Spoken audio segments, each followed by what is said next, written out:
مساء السعادة على قلوبكم الطيبة، عاملين ايه؟ يا رب تكونوا بخير وبصحة دايما. عايزين كده نبدأ الفيديو مع بعض بالصلاة على النبي. اللهم صل وسلم وبارك على سيدنا محمد وعلى آله وصحبه وسلم. الفيديو بتاع النهاردة بطيء أو بطبيعته، هرحمكم من الفيديوهات السريعة. مش هنعمل حاجات كتير في الشقة النهاردة. شغلنا كله في أوضة السفرة. أتمنى فيديو النهاردة يعجبكم وينال إعجابكم، وتكتبوا لي في الكومنتات فيديو النهاردة عامل إيه. إحنا هنشتغل في أوضة السفرة، هنعمل فيها تنظيف وروتين حلو كده من الآخر. هننضف وهنكنس وهنمسح وهنلمع وهنخلي المكان زي الفل. أتمنى الفيديو يعجبكم. بس طبعا الحلوة لعسل القمر اللي بتبص عليا دلوقتي وبتشوف الفيديو وبتشاهده، لو أول مرة تشوفي القناة فضلا بقى الاشتراك عشان تكبري القناة بوجودك معايا كده وتنوريها وتشرفيها. والحلوين الموجودين معايا شكرا لكم ولوجودكم. ربنا يديم المحبة بينا دايما، اللهم امين. تعالوا بقى نبدأ في الفيديو بتاع النهاردة ونسمي الله. ما تنسوش اللايك بتاع اختكم على الفيديو. النهاردة هنعمل أوضة السفرة زي ما قلت لكم. المفرش ده عندي اللي هو المشمع، بناكل عليه لان هو سهل التنظيف خالص وبيتغسل. بس انا هشيله خالص دلوقتي وهغسله بقى وهركنه على جنب. والمفرش الاساسي لو انتوا فاكرين اللي هو المفرش بتاعنا، كنت واخداه غسلته قبل كده معايا قبل كده، وانتوا كنتوا معايا غسلته وقلت لكم ان هو مقطوع ومحتاج ان هو يتعمل. الحمد لله عملته. ان شاء الله تشوفوه بقى معايا واحنا بنفرش وبننضف، لان احنا داخلين كده على شوية تنظيفات. وانا بفرش الشقة هفرشه معاكم وهتشوفوه ان هو اتصلح. كان مقطوع جدا والقطعة بتاعته كانت يعني دمرت المفرش، فنزلت خيطته وخليته زي الفل. هتشوفوه معايا واحنا بنفرش. فهنا قلت بقى ننفض الكراسي ونلمعها وننفضها، عشان بقى لها انا كان بقى لي كام يوم عند ماما. ولما رجعت طبعا الشقة مليانة تراب ومحتاجة تنظيف. فاحنا هننضف مع بعض كده وهنلمع وهنكنس وهنخلي المكان زي الفل. آه، هتشاهدوا دلوقتي معايا. همسح وهكنس وهنلمع المكان ونلمع السفرة. بس مش هفرش بقى خالص السجاد، لان بص السجاد ورا اهو نضيف. انا هوريكم كده ايه جولة سريعة في نهاية الفيديو. هوريكم ان في سجاد مغسول ولسه في سجاد عايز يتغسل. وكمان هوريكم ان انا عملت اوضة الانتريه برضو زي ما عملت هنا. كنت كنستها ومسحتها ولمعتها وخليتها زي الفل. فهعمل كده جولة سريعة ان شاء الله في اخر الفيديو. عايزة اقول للماميز بقى، لكل الامهات، بجد في حاجة مهمة جدا لاحظتها. في حد قريب مني كان دايما يدعي على العيال، يعني دايما مثلا لما تتعصب قوي تقوم داعية على بنتها على ابنها، بتدعي دعوة كده. فبجد الموضوع ده وحش جدا. عايزين في عز غضبنا، انا عارفة ان الاولاد والله العظيم بجد بيوصلونا لمرحلة احنا نفسنا ما بنبقاش متخيلين ان احنا ممكن يحصل منا كده، او نتنرفز كده او نتعصب او نقول لفظ او كذا او كذا. العيال بتوصلنا فعلا لمرحلة الصفر.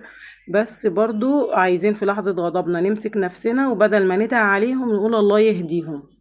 الله يهديهم والله العظيم بجد بتفرق.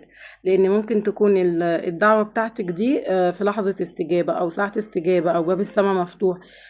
بياخد فعلا ربنا بياخد بالاسباب. ممكن تدعي دعوة وبعد كده كل حاجة في حياتنا مكتوبة، بس بيبقى حاجة توجع لما بتدعي على عيل وفجأة الدعوة دي تلاقيها استجابت. ساعتها طبعا هتبقي حاسة من جواكي ان انت السبب، ان انت دعيتي الدعوة دي، او ان الوقت ده كان في لحظة استجابة وانت بتدعي وربنا خد بدعوتك وحصل حاجة لابنك بنفس الدعوة اللي دعتيها. يعني ربنا ياخدك، ممكن بعد الشر ياخده.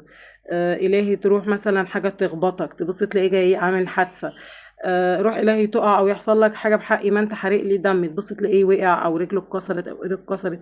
فساعتها انت من جواكي حتى لو كل حاجة مكتوبة وكل حاجة بتحصل لنا في حياتنا مكتوبة أصلا من الأول، صدقيني انت ساعتها هتقولي ده ربنا خد بالأسباب وخد بدعوتي، وإن أنا السبب أو إن أنا دعيت دعوة وإن أنا اللي عملت كده في ابني. وهتبقي من جواكي متضايقة وحزينة.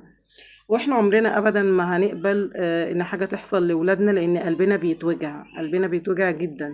فعلا الام ام يعني. الاول انا زمان ما كنتش اعرف يعني إيه امومة، او ما كنتش ببقى حاسة بده، لكن دلوقتي احنا بقينا امهات وحاسين وعارفين ان اي حاجة بتوجع. اي حاجة حاجة يعني حاجة لو صغيرة، حتى لو حاجة قد كده، طبعا انتوا مش شايفيني بس هي حاجة قد كده، حاجة صغننة قوي يعني. برضو بتفرق قوي وبتخلي الام تتوجع. انا عايزه اقول لكم ان انا لو حد من اولادي عنده برد، شويه برد، تعبان في حاجه، ببقى مش في حالتي العاديه، ببقى موجوعه الوجع او مش عارفه اخد نوم، راحتي في النوم، لان ابني مش عارف يتنفس، عنده برد، عنده زكام، ببقى حاسه ان انا اللي تعبانه مش هو. لما بيبقى كويس بحس ان انا كويسه، سواء بنتي او ابني يعني ولادي. فطبعا مش عايزين ندعي دعوة في لحظة غضب، عايزين واحنا يعني غضبانين كده وزعلانين منهم نقول روحوا الله يهديكم، روحوا الله يصلح حالكم، روحوا يعني ربنا يكبر بخاطركم، اهدوا علينا شوية. دعوة حلوة ممكن تفرق، وممكن الدعوة بقى الحلوة دي اللي تكون في ساعة استجابة وربنا ياخد بيها، ويجي في يوم كده وولادك ربنا يهديهم، أو لما يكبروا ربنا يهديهم، ربنا يصلح حالهم.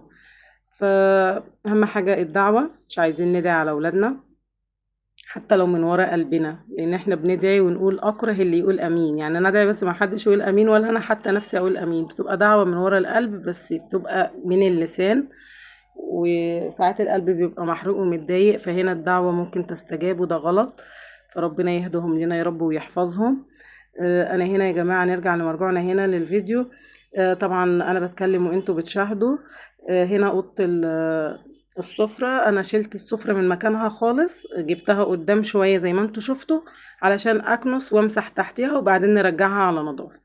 انا مسكت الحتة القطن او الفوطة القطن، مسحت طبعا الفوطة دي كنت بلها بشوية كلوروكس، ماشي، ومعاهم شوية خل، ولو انت عندك ديتول يكون احسن سنة صغيرة.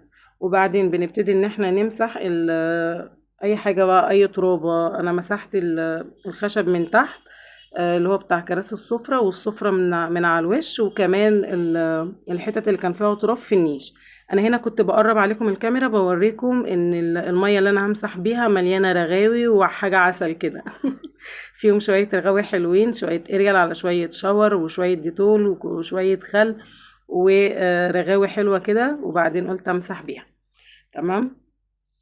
فمسحنا كده ولمعنا السفرة والنيش والكراسي، وكنت منفضة الكراسي في اول الفيديو زي ما شفنا، وشلت بقى خالص السفرة من مكانها. مسحت برضو تحتيها، لمعت كده الخشب من جوه، وبعدين شلتها من مكانها خالص، كنست معاكم وهنا بمسح اهو علشان المكان يبقى زي الفل. طبعا عايزة اقول لكم ان على الرغم ان احنا كنسنا ومسحنا ولمعنا وكل حاجة، بس ده مش تنظيف عميق برضو. لان احنا الفترة اللي جاية عندنا تنظيفات عميقة بقى، هنمسك النيش نخليه زي الفل ونشيل كل حاجة منه، يعني نعمل كده شوية تنظيفات بإذن الله تعجبكم وتتشجعوا منها، وتبقى روتينات كده تشجيعية وتحفيزية ليكم في الشقة اللي ناقصها حاجة تقوم تعملها بإذن الله من الفيديوهات اللي جاية إن شاء الله. والفيديو بتاع النهاردة أتمنى برضو إن هو يعجبكم، لأنه برضو في شوية شغل كده، مسحنا ولمعنا المكان ونفضنا الكراسي زي ما احنا شفنا كده، وكنست ومسحت. فبرضو الحاجات دي بتدي طاقة إيجابية للمكان، لأن المكان لما بيتكنس بيتمسح، خصوصا لو معانا أطفال، بيفرق جامد. أنا عايزة أقول لكم إن كراسي السفرة هنا الفرش بتاعها توسخ جدا، يعني مش نظيف وعليه بقع، وعارفين انتوا التراب مهما تنفضوا تلاقوا لا الحاجة بهتانة ومحتاجة ان هي تتغسل. فهو كده بالظبط كراسي السفرة محتاجة ان هي تتغسل.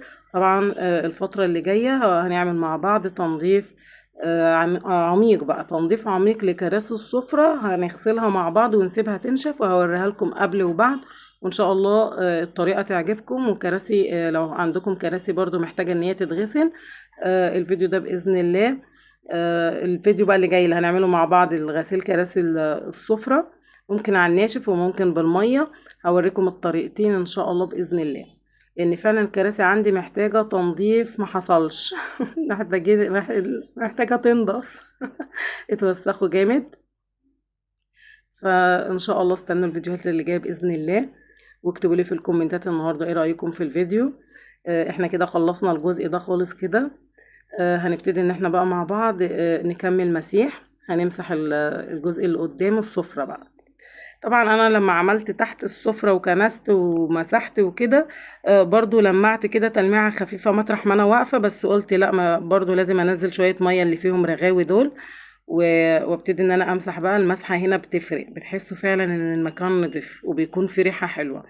فانا قلت لا، هدلق المية بشوية الرغاوي دول ونبتدي ان احنا نمسح. ايوه كده يا صبوحة، عايزين تشجيعات وعايزين روتينات حلوة كده. وعايزة كده اخواتي المغتربين والستات الحلوة القمر اللي موجودة معايا، واخواتي المغتربين الرجالة، عايزاكم كلكم كده تتشجعوا من الفيديوهات بتاعتي. عشان انا كمان احس ان تعبي بفايدة وان انتوا كمان بتستفادوا. لان بيجي علينا كسل ساعات، بعض الاوقات بيجي علينا وقت ان احنا في مجهود زيادة او ان احنا بنتعب كل يوم في نفس المكان، فبيجي علينا وقت كده ما بنبقاش قادرين ان احنا نعمل حاجة. لا، فانا بقول لكم يلا قوموا تحفزوا، قوموا تنشطوا. قوموا لو عايزين تمسحوا كده، وبصوا املوا المكان رغاوي ومية ونشفوا، هتحسوا بعدها بفرق. نفضوا. يعني بصوا، عايزاكم كده تتنشطوا، تقوموا كده تتنططوا في الشقة وما تسيبوش حاجة فيها إلا لما تتعمل. اخواتي بقى المغتربين الرجالة، لو في اي حاجة حواليكم محتاجة ان هي تنضف، نضفوها. انا عارفة كلكم سواء ستات او رجالة او اي حد بيشوف الفيديو، كل اخواتي ستات ورجالة، انا عارفة ان انتوا شاطرين وامارات وعسلات في شققكم وفي بيوتكم وفي المكان اللي انتوا قاعدين فيه. مش مستنيين صبوحة تيجي تقول لكم اعملوا او سووا، بس انا يعني عارفين ببقى كده مبسوطة وانا بتكلم معاكم، وعايزة اوصل لكم الفكرة ان الفيديوهات بتاعتنا او فيديوهات التنظيفات بتبقى فيديوهات تشجيعية وتحفيز كده للمكان اللي انتوا قاعدين فيه، ان انتوا تقوموا تتشجعوا بقى بزيادة. اكتبوا لي في الكومنتات بتتشجعوا ولا لا. ماشي. في رجالة بتبقى جاية من الشغل تعبانة في الغربة يعني، طبعا بيبقوا عايزين يعني اول حاجة يعملوها ان هم يعملوا لقمة ياكلوها. ممكن بعد الاكل يكسلوا، يبقى عايزين يناموا يستريحوا، وفي البعض منهم بيجيب اكل جاهز. الشغل الله يعينكم ويقويكم عليه، فبتبقوا جايين تعبانين مش قادرين تعملوا حاجة. فأتمنى بقى إن الفيديو بتاع صبوحة يخليكم كده تقوموا تتنشطوا كده وتنسوا خالص هم الشغل وجو الشغل كده والتعب، وتقوموا ايه تروقوا حواليكم. حتى لو مش هتمسحوا ممكن نكنس أو نلم الحاجات اللي ورانا كده، نرتب، نلم هدوم نغسلها، نرتب المكان.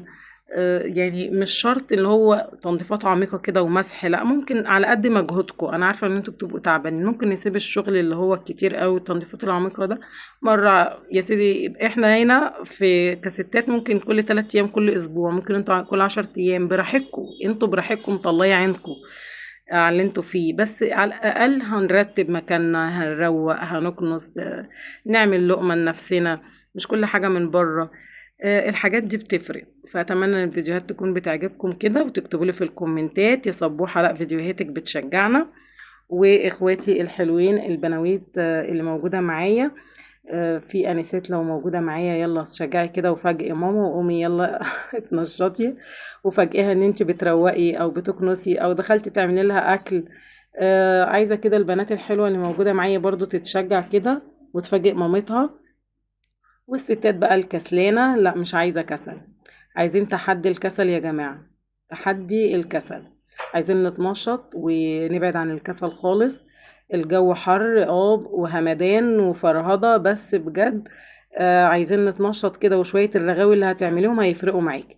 صبوحة خلصت اوضه السفرة خالص، تنظيف، كنس، مسح، تلميع. هنا بقى بوريكم ان في سجاد اتغسل. بصوا، ده سجاد اهو مغسول ونشف ولميته وحطاه على جنب. لما اخلص باقي الشقة هفرش السجاد كله مرة واحدة، وهنفرش مع بعض وهنروق مع بعض وهنكمل باقي التنظيفات مع بعض. لسه في شوية حاجات هنعملهم.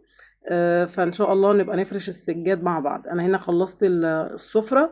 تعالوا هنا بقى بعمل لكم جولة بسيطة في كمان اوضه الانتريه، انا كنت عملتها كنس برضو ومسح وتنظيف، وخليت المكان كله زي الفل. اتمنى الفيديو بتاع النهارده يكون عجبكم، واستنوني في الفيديوهات اللي جايه والروتينات اللي جايه، وان شاء الله كمان الاكلات الحلوه بتاعت صبوحه اللي بتعملها لنا ان شاء الله انتظروها، وانتظروا كل الفيديوهات. وشكرا ليكم، والسلام عليكم ورحمه الله وبركاته. باي باي يا اجمل ناس في الدنيا، باي باي.